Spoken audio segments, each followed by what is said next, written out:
Hi guys, hold on for a second. Before we proceed to the video, I have something very important to tell you. Professor John Bicofus has published his new book in collaboration with Little French Media, and the title of the book is Neoliberalism, Inequality, and Authoritarianism. This book details how neoliberalism impacts the geopolitical economy in the 21st century. You can buy it from Amazon and the link is in the description. Thank you. Now let's proceed to the video. Hello, everyone. Welcome to this session on the gig economy. This is a two-part segment because the topic is so vast. The first part, part one, today, I'm going to do an introduction on what is the gig economy, and then on the historical antecedents to the neoliberal era, which brought about the gig economy. And in fact, the gig economy is an integral part of the neoliberal model, just as is privatization, deregulation, corporate welfare versus social welfare, financialization, which is basically refers to measuring the economy in terms of speculative value on stock markets.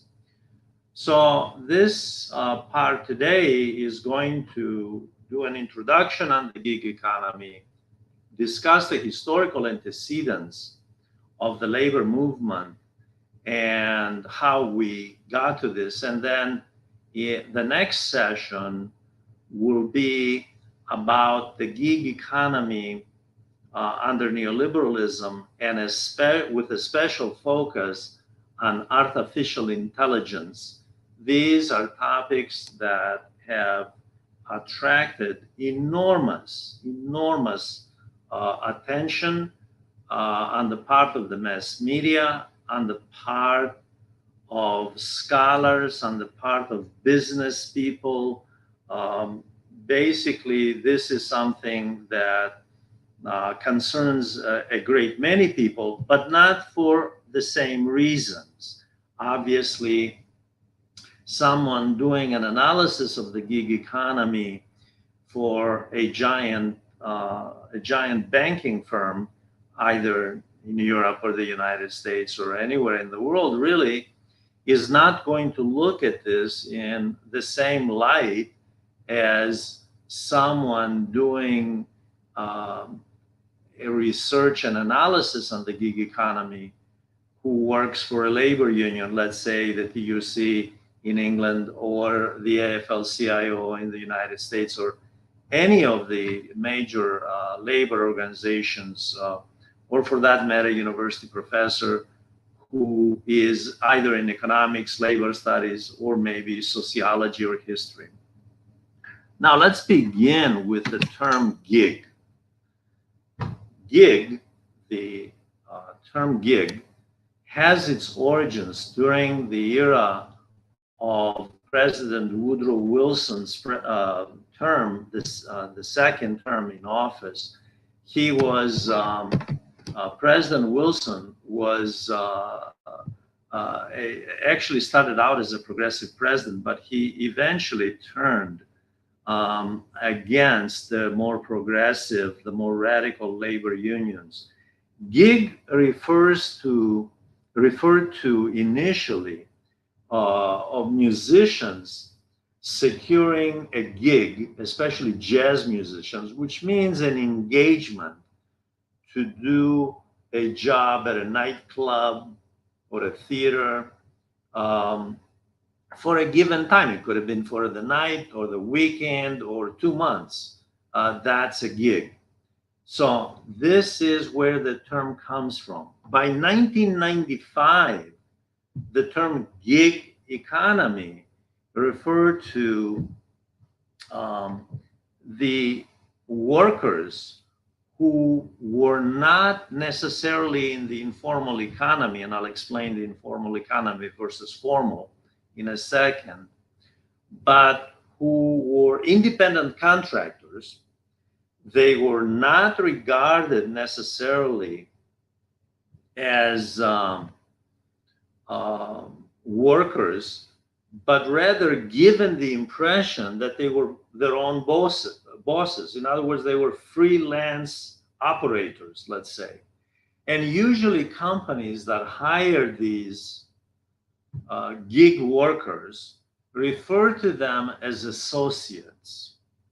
Now, most commonly, the average person around the world that has heard of the gig economy associates the gig economy with taxi driving operations like Uber or Lyft, those companies. So those are giant companies listed in the stock market that hire gig workers who are contracted and paid by the job, by the gig. So the impression on the surface, it appears that the person is their own boss, that they themselves are not a worker, they're a capitalist. However, they work for a major corporation, a major multinational corporation. Gig workers are also ubiquitous, to be found everywhere in delivery services.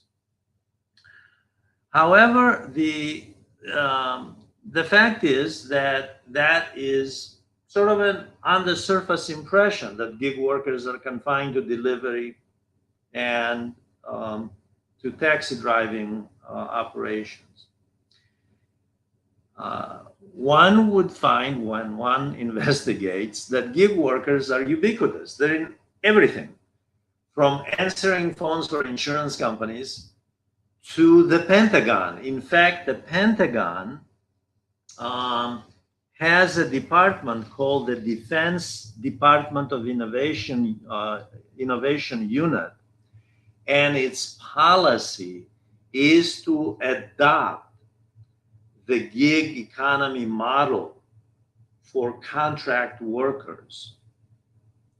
So the government itself is integrating the gig economy. This is in the United States, but it will spread around the world, and it already has. Great Britain, of course, is following in the footsteps of the United States as well. So the government itself, it's not just the private sector, but the public sector as well is going gig. They're hiring in freelance workers, independent contractors. These are gig workers. Now, the question is, what is the size of the gig economy? According to the World Bank and the International Labor Office, the ILO, it is very difficult to pin down the exact percentage of gig workers in any particular country. Let's say the United States, where the figures are anywhere from 20% to up to 60%. It is very difficult to clarify the percentage of gig workers versus workers in the informal economy versus workers in the formal economy. At this point, I want to clarify those three areas because we're talking about the world's labor force. There are 8 billion people on this planet. Roughly 4 billion, just a little bit under that, according to the ILO and the World Bank, roughly 4 billion or half of those are in the labor force one way or the other. Again, the caveat here is these agencies that put out the statistics point out that we don't know for sure because a lot of people are in the informal economy but are not recorded. Now, of the 4 billion people in the labor force, 2 billion are in the informal economy. 2 billion in the informal economy is an astounding statistic.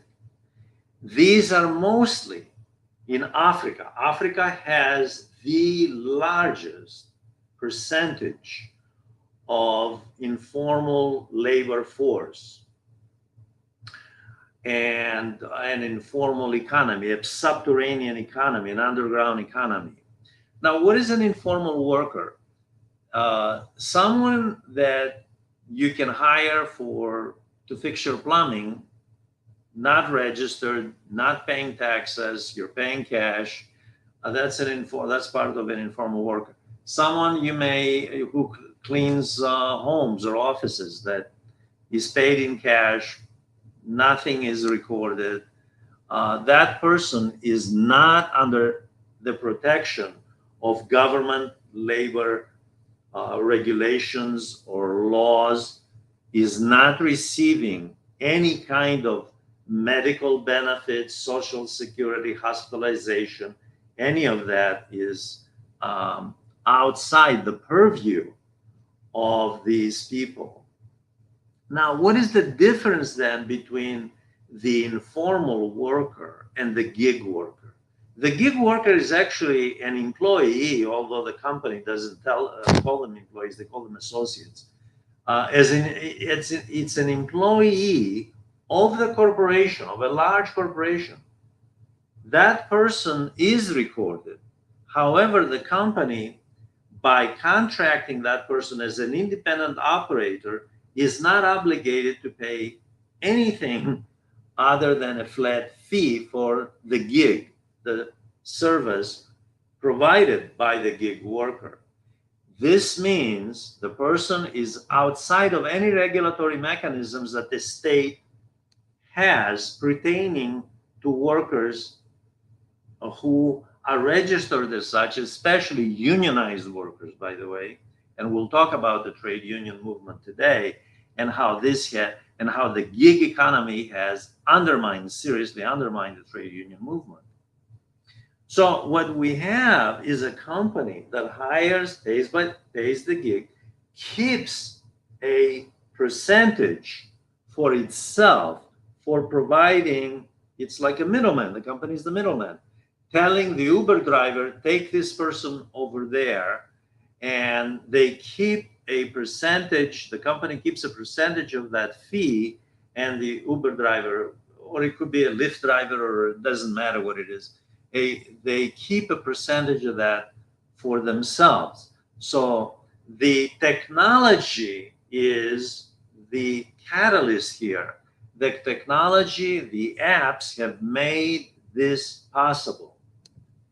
However, the technology is a pretext for labor management policy.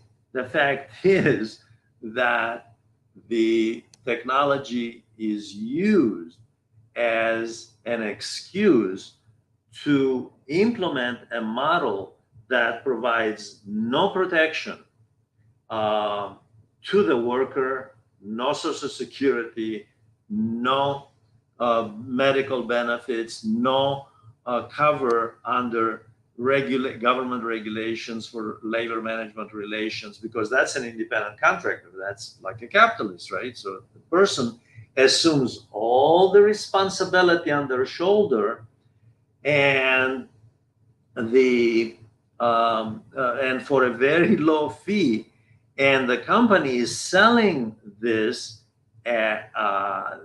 this gig model as a miracle because it provides flexibility to the gig worker, because the gig worker may have a 9-to-5 job, let's say, or an 8 to 4 job, and then after 4 o'clock they may want to be delivering pizza to homes.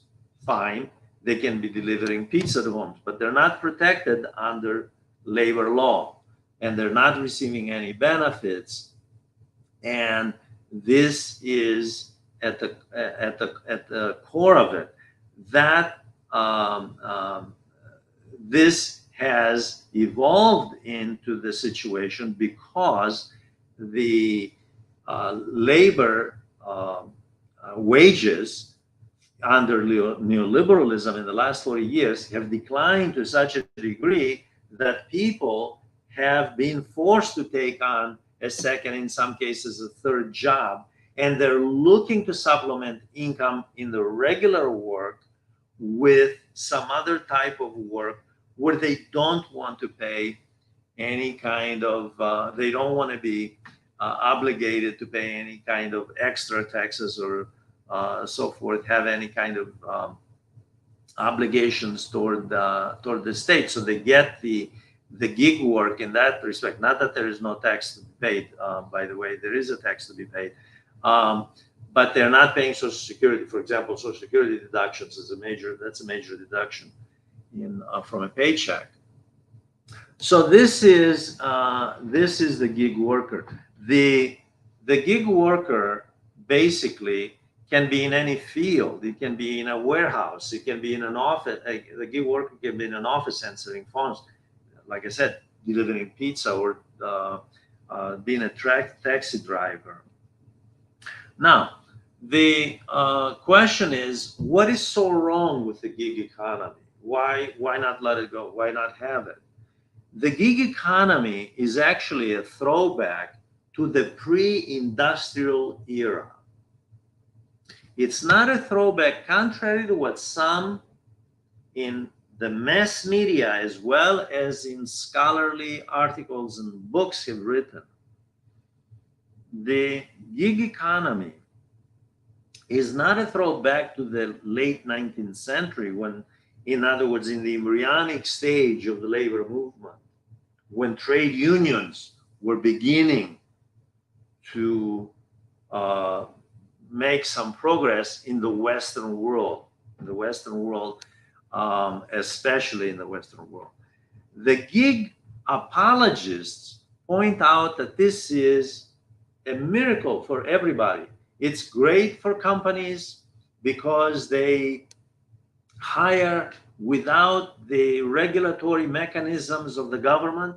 They don't want the government regulating everything, labor management relations, which that's what the government does. And for a reason, by the way, to protect the worker. There is no safety obligation on the part of the company that hires the gig worker. If you work as a regular in the formal economy, trade union or non-trade union, there is a law that protects the worker, the safety of the worker. This doesn't exist in the gig economy. The gig economy basically puts all of the burden on the gig worker, and the company privatizes the profits and socializes the costs. This is why people like Bernie Sanders, the Democratic senator from the United States, have argued that what we have under this neoliberal economy, of which the gig model is an integral part, is socialism for the rich. Because what they do is they pass on the cost to the general taxpayer for that gig worker who's not covered by the company. In other words, there is a minimal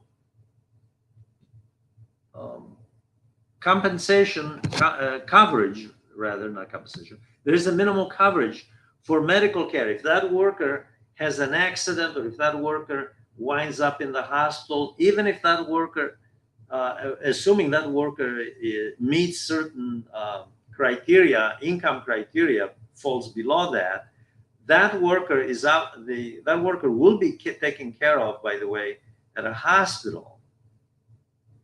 That means that the general taxpayer will foot the bill for that.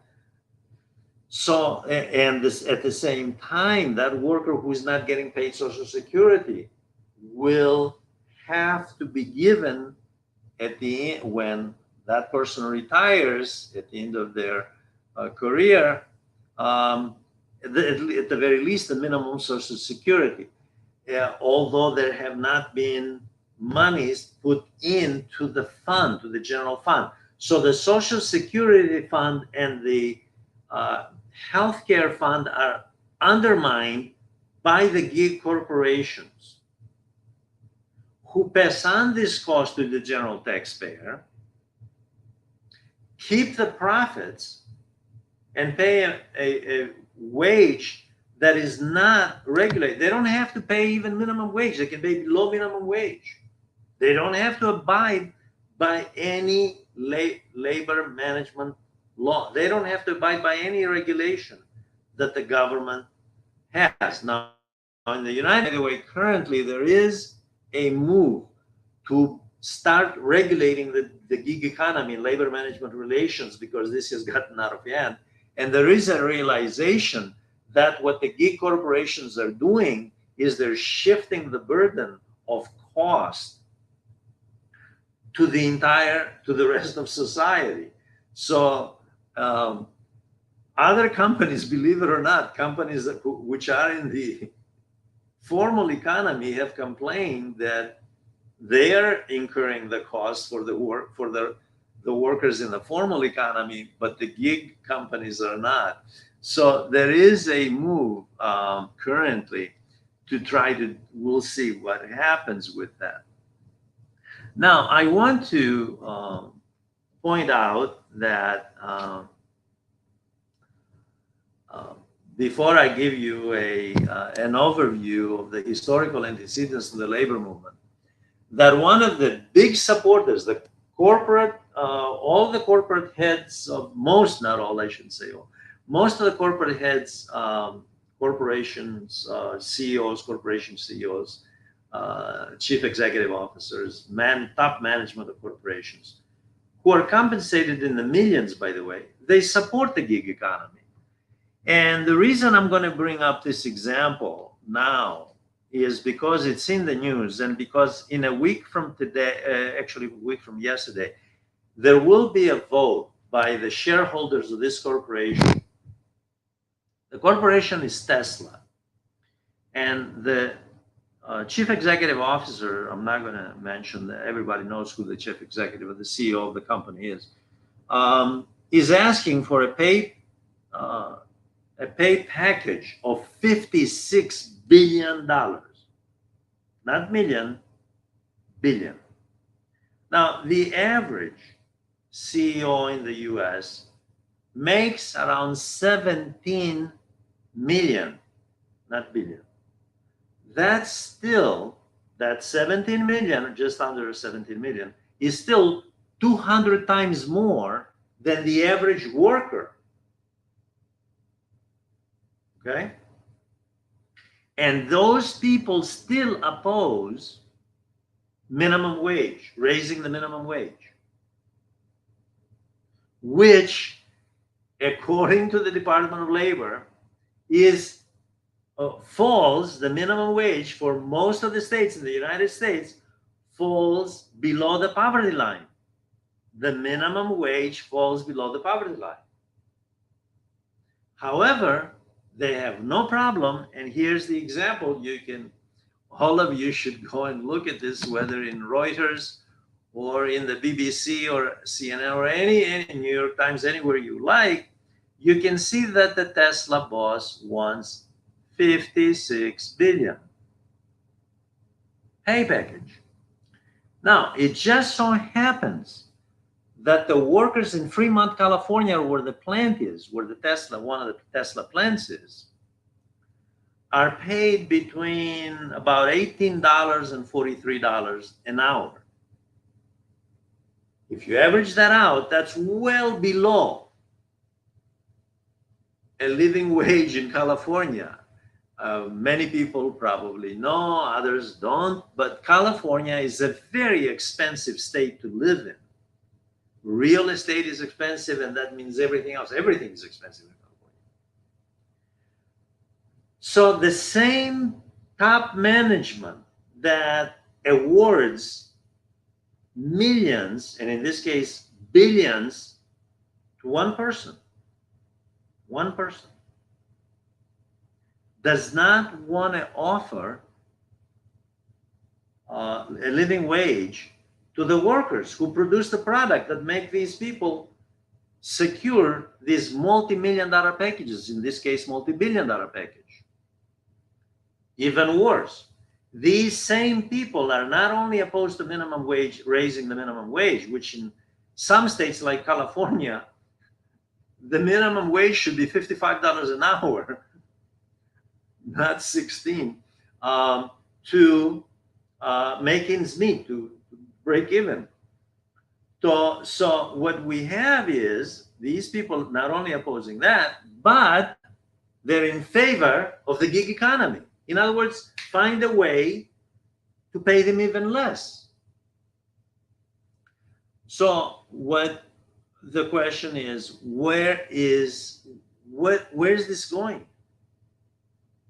And this brings me to one of the fathers of the political economy of neoliberalism, Friedrich Hayek, who was very critical of the of John Maynard Keynes in Keynesian economics, which was adopted. Most people probably know Keynesian economics through the American New Deal and other social welfare programs, social development and economic development by maximizing unemployment, stimulating consumer demand. The question of Hayek was very critical of Keynes, and he was critical of Keynes because he has a model, an economic model, to stimulate consumer demand, reduce unemployment, and stimulate the capitalist system, get it going again. But it's at the cost of inflation. It's at the cost of capital accumulation. And the reason I'm mentioning this is because the ultimate goal of the gig economy apologists today, right now, and in fact, companies that are working offices that provide gig economy workers, advertise to their clients, corporations, hire gig economy workers because you'll make more profit. They have no qualms between themselves. That is the office, the employment office that provides the gig workers to the company, of telling the company it's in your interest to hire gig workers. Why? You keep more of the profits and you don't have government on your back. It's that simple. They advertise that. That's the enticement. So what we have is economics to be looked here very critically by the individual, by the average person. The average person has to question, what is the intention? What is the goal of an economic model? The goal of the neoliberal economic model is to maximize profit. And the gig economy is merely a tool to maximize profit at the expense of the worker. Okay? Why is that wrong? Well, for one thing, it means that a large segment of the population, and like I said, the world's population is 8 billion. 4 billion are in the labor force. Half of those are in the informal economy, and an undetermined percentage, but it's growing very rapidly, by the way, are in the gig economy. If you have depressed consumer demand, what happens to the economy? What happens to the demands? Will suffer.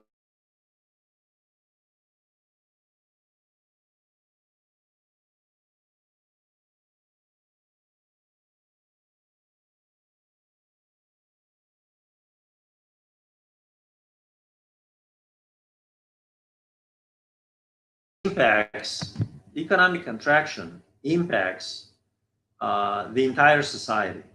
So one of the detriments here is the cyclical nature of the capitalist system, when because of the gig economy, which tries to evade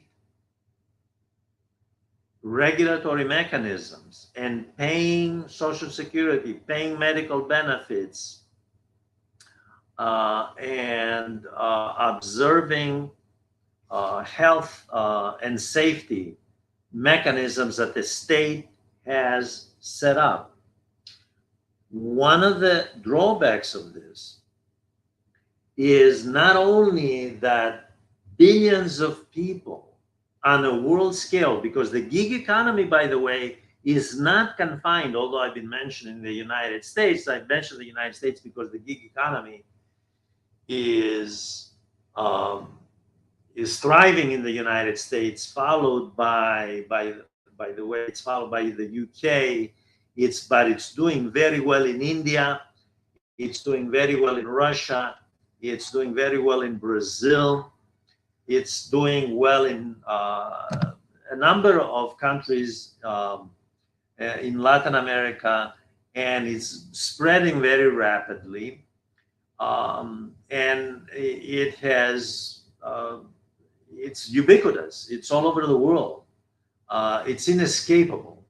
The gig economy is just an attractive mechanism for a capitalist to keep more profit in their pockets. It's that simple. Now, as I said earlier, when you have a gig economy and you depress consumer demand because you're paying the lowest possible uh, wage, because it is a wage, by the way. An Uber driver and delivery guy on a motorcycle or girl, they're not capitalists. They're workers. They're workers in the pre-industrial period. They don't even have as many benefits as a serf. At least a serf in the Middle Ages, if the serf had a benevolent lord of the manor, they were more protected than these gig workers who are left to their own fate, to their own destiny.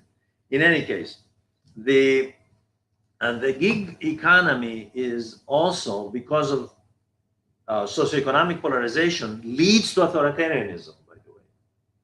And the reason is because the corporations constantly demanding to keep more and more of the profits demand that the government has a less and less role in labor management relations, and that the government accommodate capital at the expense of labor.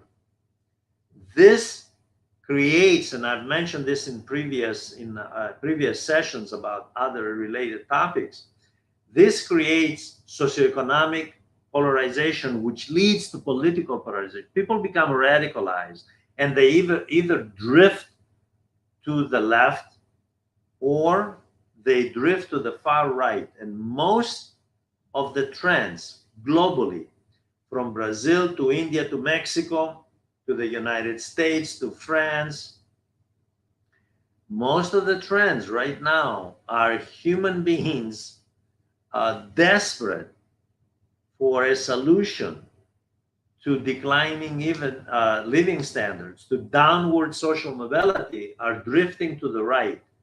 They're looking, they assume, they're obviously wrong, but they assume that some model of authoritarianism is going to save them from the existing um, conditions that they're in.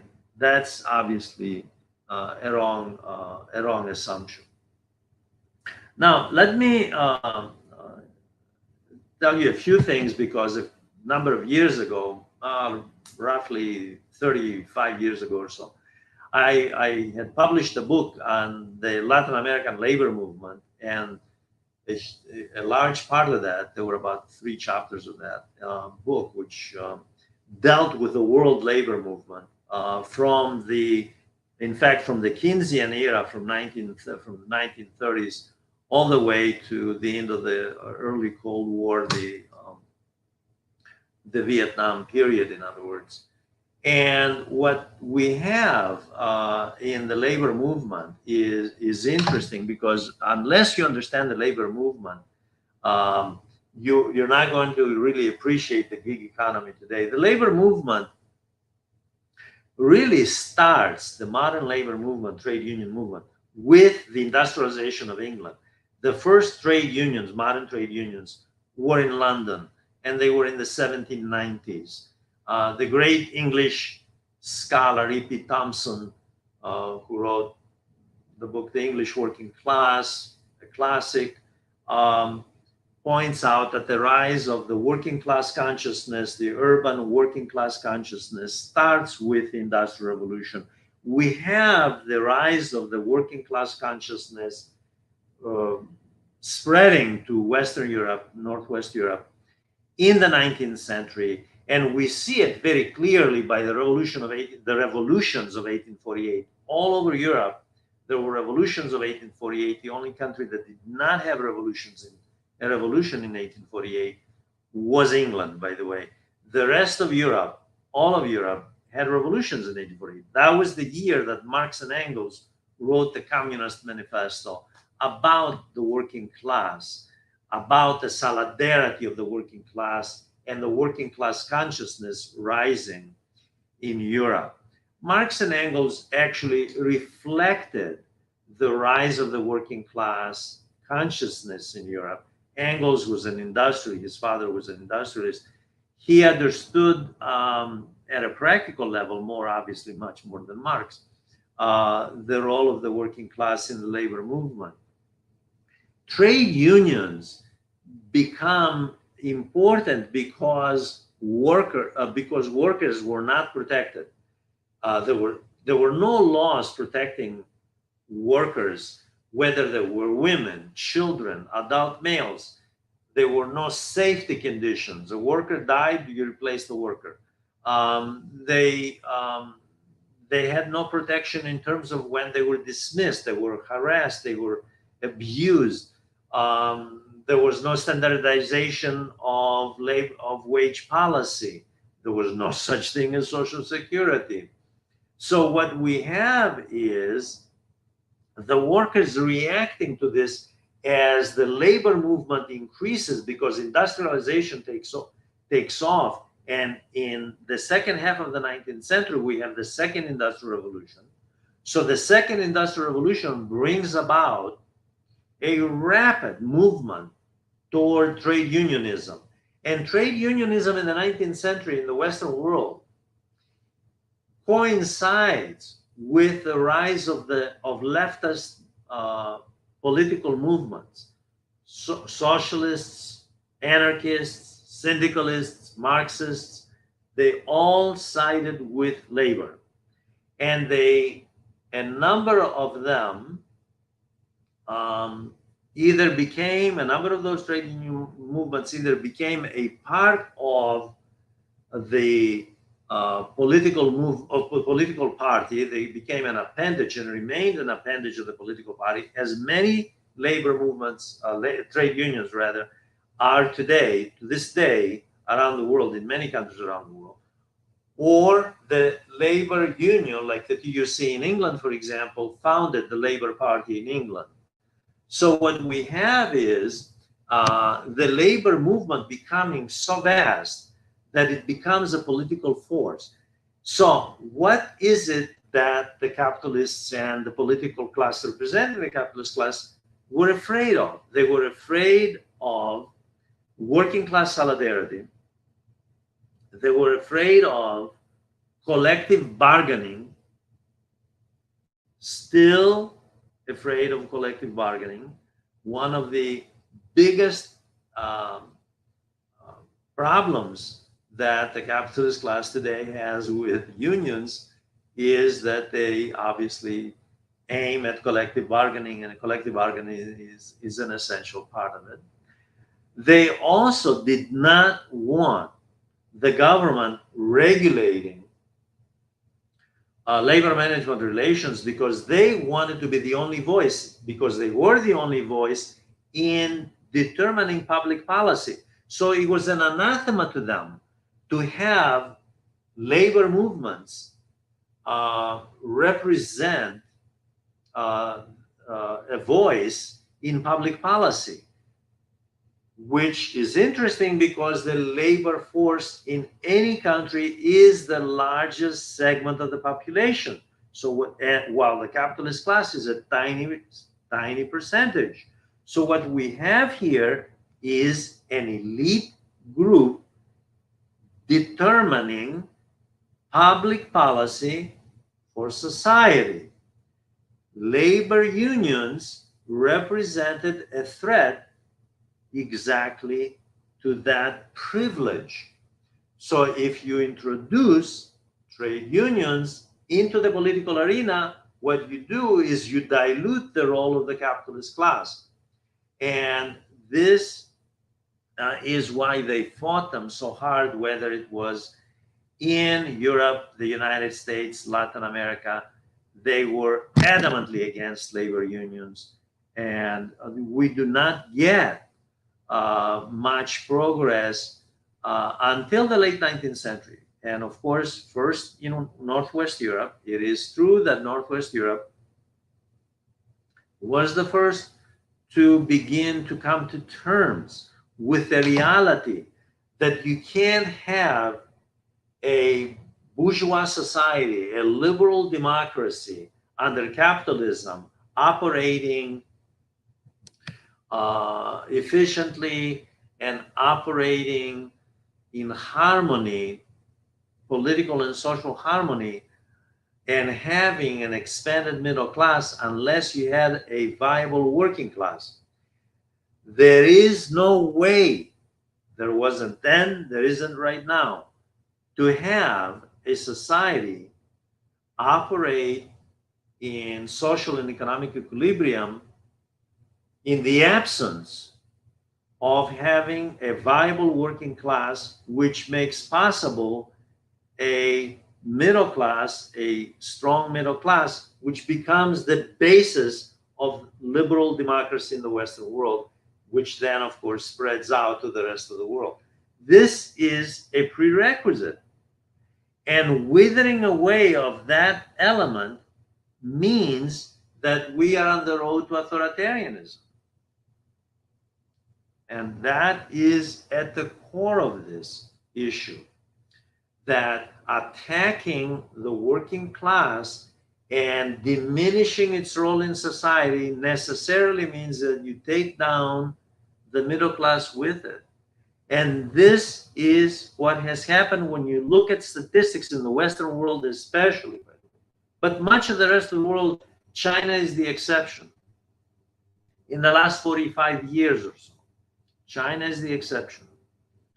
What we have is diminished living standards for the working class and simultaneously lowering of the middle class, the diminishing of the middle class, the shrinking of the middle class throughout the Western world and many non-Western countries.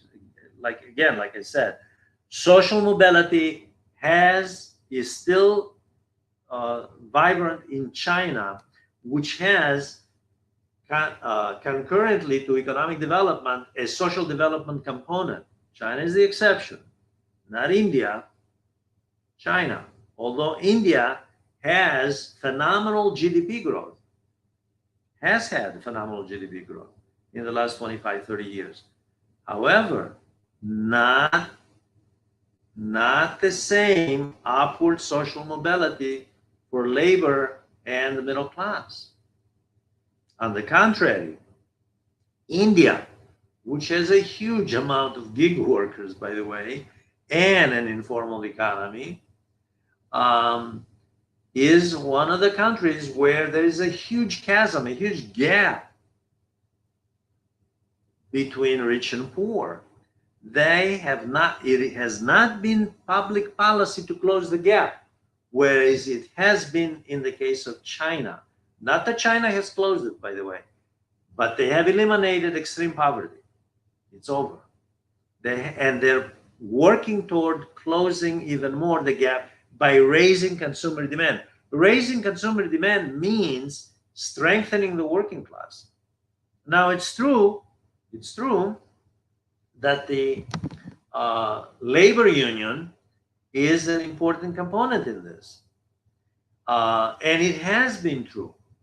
The labor unions have been important components. Now, we do get rising middle class, rapid rise of the middle class in the Western world with the rise of labor unions, although they always represented the minority of the population, right? What a number of left-wing scholars called labor aristocracy, the skilled workers, in other words. Um, the the fact is that the labor unions provided the highest possible wages.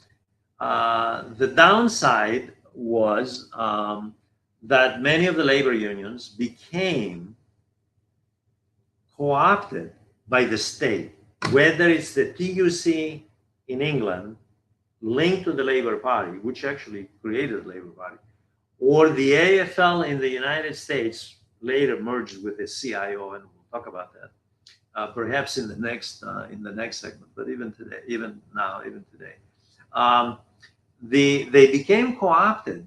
Labor unions became co-opted by mainstream political parties, and they were basically compromised, but simply because they agreed to simply keep focus on what are called bread and butter issues. In other words, wages and benefits, and don't get involved in public policy. Support the state, support the status quo, namely capitalist institutions, the entire institutional structure. In return for that loyalty, we'll give you better wages than the ununionized worker, the non-unionized worker. So what we have is the rise of the labor unions, but the labor unions become co-opted and supported government policy, whether it was domestic policy or foreign policy, by the way. One of the things that Rosa Luxemburg, who was against World War I, she was a collaborator, she was a Marxist, she was a collaborator with Vladimir Lenin, she lamented that the Second International, Working Men's Association, as it was called, an international labor organization, broke down because nationalism was a very strong force, and trade unions became loyal. Their loyalty was not to the working class, and they didn't see the capitalist class, the international capitalist class, as the enemy, but rather they saw the French saw the Germans saw the French as the enemy. So nationalism becomes a preeminent force ideologically, and nationalism has been used to this day, by the way. To this day,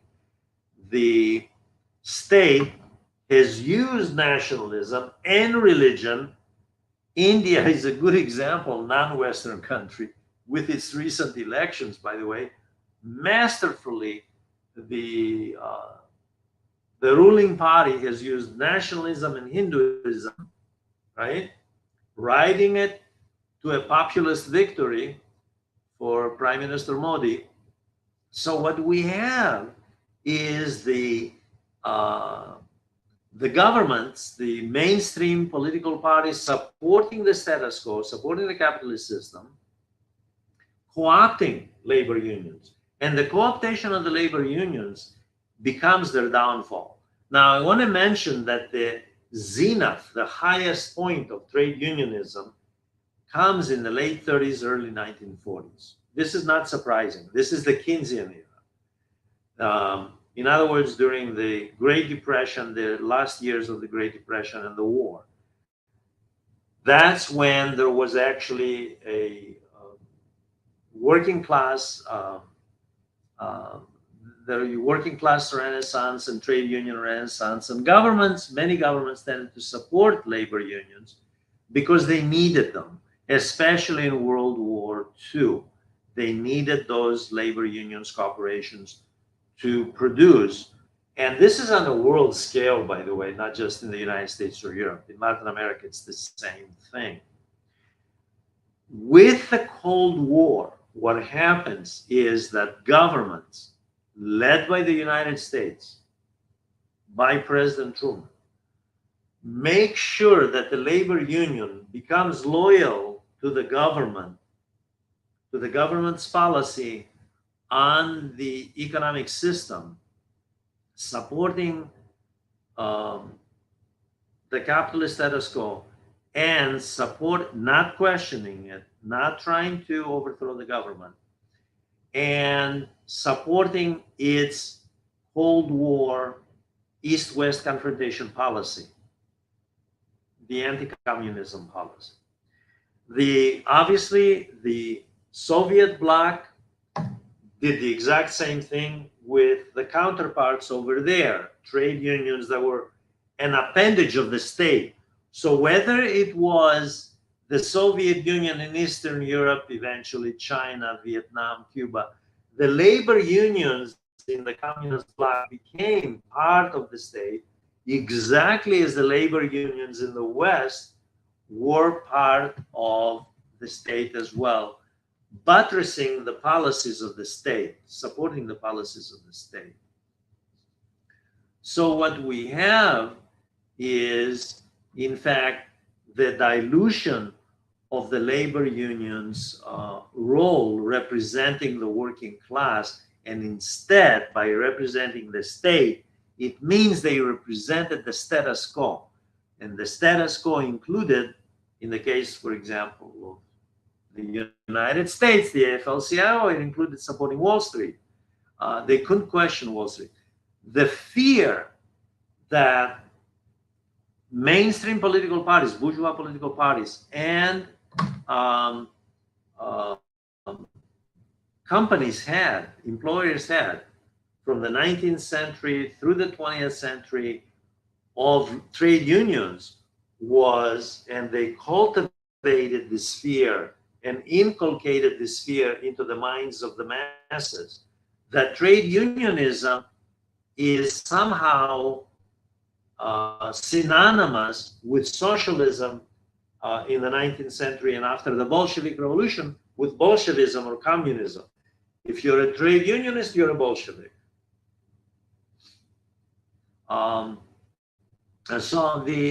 So there was stigmatizing the individual worker, the worker who was looking to improve their lives and was looking to have a upward mobility for their children, obviously, by having better living standards, and to have the worker represented in government, in public policy. The capitalist class wanted to keep the worker out of the reach of public policy. And if you look at government policy today, by the way, you're not going to see a lot of lobbying by working class organizations. The AFL tries, but it gets nowhere. In the United States, the AFL-CIO. So does the TUC. But they have succumbed to the status quo. Wherever the business sector, lobbying organizations, and their representatives in government say, that's what goes. Whether it's in public, whether it's in domestic policy or foreign affairs. We have not seen much opposition by some, by the way, I shouldn't say much. There has been some, I shouldn't be categorical. There has been some opposition, but very little opposition. There should have been a great deal more to the genocide in Palestine and to the war in Ukraine, which is obviously looking worse and worse in terms of getting out of hand, as Russia is interested in placing nuclear warheads not just in various strategic locations to hit Europe, but also around the United States, from um, submarine launched nuclear warheads that can easily reach the mainland, the United States. So we're looking at very dangerous conditions, by the way, very dangerous conditions. And the labor movement should be in the forefront of peace, in the forefront of ending all of this, because the geopolitical dimension of all of these conflicts, especially these two major conflicts, one in the Middle East, the other is in Ukraine, is about geoeconomic goals. The goals are geoeconomic. The geopolitics is in the forefront. Geoeconomics is behind it. Market share and eliminating certain groups, getting them out of the way to secure greater market share, whether it's in the Ukraine with the ultimate goal of diminishing the role of Russia and hitting both, undermining rather, I shouldn't say hitting, undermining both China and Iran in Eurasia, in Central Asia, as well as in the Middle East, where, of course, genocide has been taking place, and for what? So that this internal colonization can benefit certain domestic and foreign linked companies that want to make extra profit at the expense of, as we have seen, thousands of innocent civilians. So the labor movement could have been in the forefront, and the labor movement at one time was in the forefront of peace, but we don't see it today.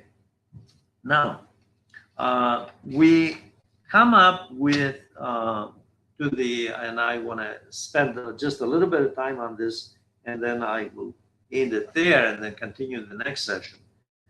The labor movement becomes weaker and weaker after the war, the Vietnam War. As the Vietnam War wanes, the labor movement, by the way, went along in the West with the Vietnam War. There wasn't much opposition. There were pockets of the labor movement in the United States that were against the Vietnam War, but not much at all. The foreign policy of the United States was supported by the labor movement.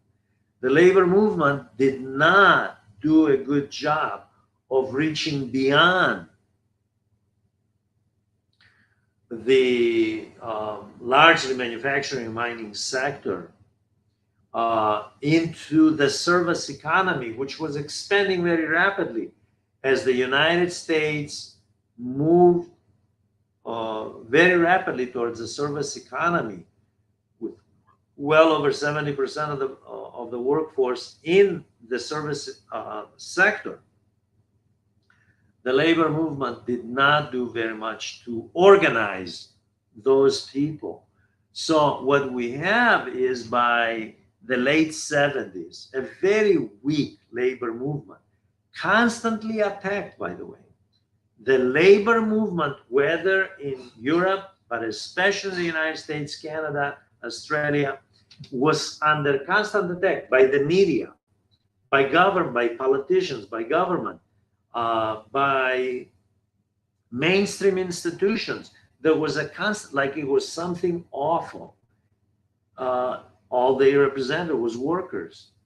They were not some aliens from outer space who descended down here to do harm to human beings.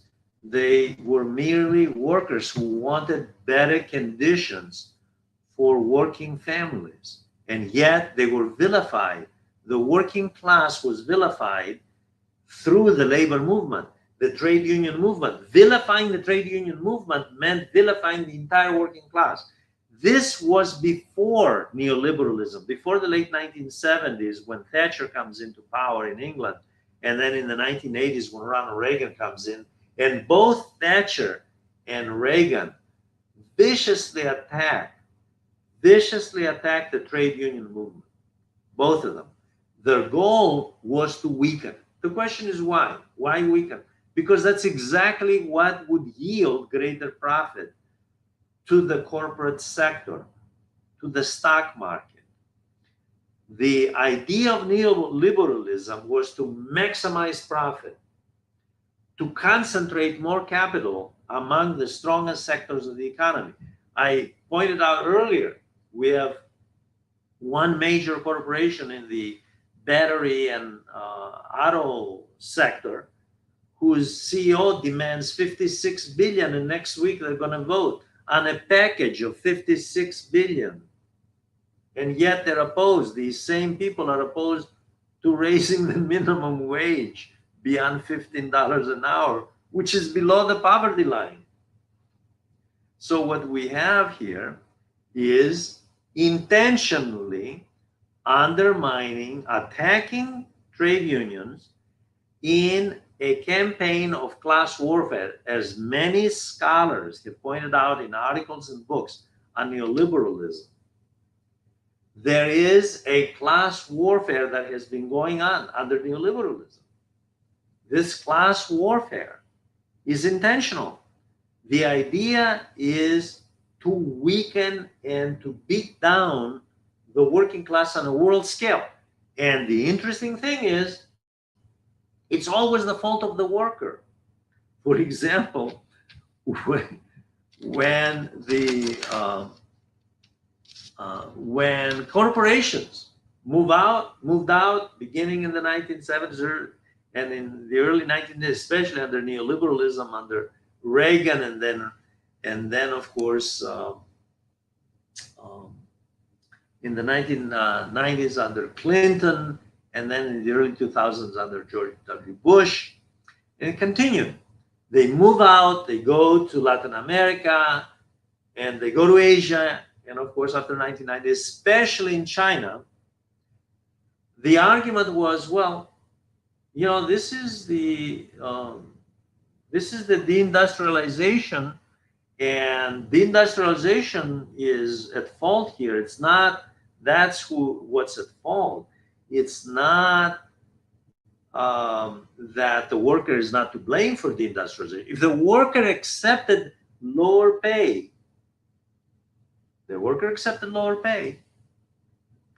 then there wouldn't be deindustrialization. I worked in a university where there were two major factories.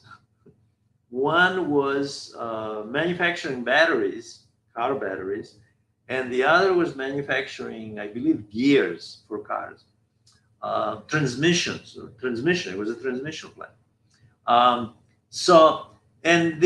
had some of the workers were actually students of mine, and they actually believed what the company was telling, that it's their fault, it's your fault, because you're making too much money. It's not the fault of the company that's going to the maquiladora plants, which is that segment in northern Mexico where that was created in the 90s under NAFTA, under an agreement to pay basically no tariffs and to have much lower wages down there in Mexico. And of course, plants moved down to Brazil, eventually moved down to China. It's not the fault. Those people are accepting very low wages, except that in economics, those who study economics find out very quickly that the nominal wage is absolutely meaningless, because you can pay a nominal wage of, let's say, $10 an hour. Let's just artificial figure, $10 an hour in Manhattan, and it's a poverty wage. But you can pay $10 an hour in Guatemala, and it's a lot of money, because of what we call in economics the purchasing power parity aspect. In other words, that $10 buys a lot more in Guatemala. Okay, so what we have is corporations chasing low wages globally, deindustrialize, not just in the United States, but this is across the Western world. Go to Latin America, some went to Africa, a lot go to Asia, India, and China, other parts of Asia as well, Vietnam. Um, and then they blame the workers. You're making too much money. So the gig economy, the gig model emerges out of this context. How to pay the worker less so the capitalist can keep more, because obviously when you have delivery service, when you have taxi service and informal taxes like Uber, Lyft, those companies, um, you have to, what are you going to do? You're serving the domestic market. You stay in the United States, you stay in England, you stay in France. How do you squeeze the maximum profit out of the worker? And the only way is to pay them less. And the way the catch, the gig was, you're the boss. You accept all the responsibility. You're the capitalist. I'm just providing you a service through this app here, giving you the lead, telling you this is the customer. I'm connecting you with the customer through this app. You keep a percentage of that profit, and I keep the percentage of that price. I keep the rest. For my service. And there are no regulations. You have all the responsibility. It's all on your shoulders. No social security, no benefits, no health care, no regulation of any type. No one to look over my shoulder as a corporation hiring you. You're your own boss. You're a capitalist. And people aspiring, this is the interesting thing in Pew Research Center surveys, we find globally, not just in the United States and Western Europe, that globally workers accept this mindset that, yes, my aspiration is not to be a worker, it's to be a capitalist. And so in this desperate mindset, mode of thinking, they think somebody comes along and says, okay, you want to be a capitalist? You are a capitalist. Drive the taxi. Drive the taxi, you're a capitalist. And you're actually getting paid much less, without benefits, without any protection, legal protections. And you have what? The mythology that you're the capitalist. This is the tragedy of the gig model. And like I said, the gig model is part of, and I'll close with this and continue in the next section about the gig economy and artificial intelligence next time. But the gig model is really, the gig economy is part of an integral the neoliberal experiment. And that is part of privatization. It's part of deregulation. It's part of government pursuing policies to stimulate capital concentration through fiscal policy that is lowering the taxes of the corporation, raising the general taxpayers' bill, going up to fill some of that gap, borrowing the rest. Because under neoliberalism, what we have seen, by the way, is astronomical rise in public debt across the world, and especially in the leading core country in the world, the United States. Public debt has risen astronomically under neoliberalism because the tax liability of the rich has come down significantly. They demand these packages of 56 billion, and many of them find ways to pay very little. Some of them evade because of tax havens around the world and all kinds of organizations. They set up charities, and so, and they find all kinds of creative. Their accountants and lawyers find creative ways not to pay taxes, and yet they demand that the general taxpayer foot the bill, meaning the worker, because who is and the middle class, who are workers, by the way, who is left when, in other words, the privileged elite, the small percentage of the capitalist class, wants all the benefits, exactly as Senator Sanders said. This is this is socialism on the part of these people. These are the people who aspire to socialism. They socialize the cost of doing business and privatize the profits. They keep the profit and socialize the cost. They pass the cost on to the rest of society. This is the tragedy.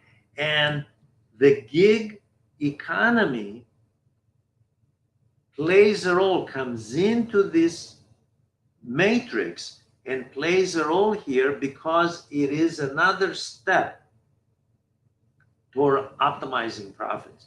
Now, as we'll see next time, artificial intelligence, which I'm sure everybody knows, there's a lot been written about it.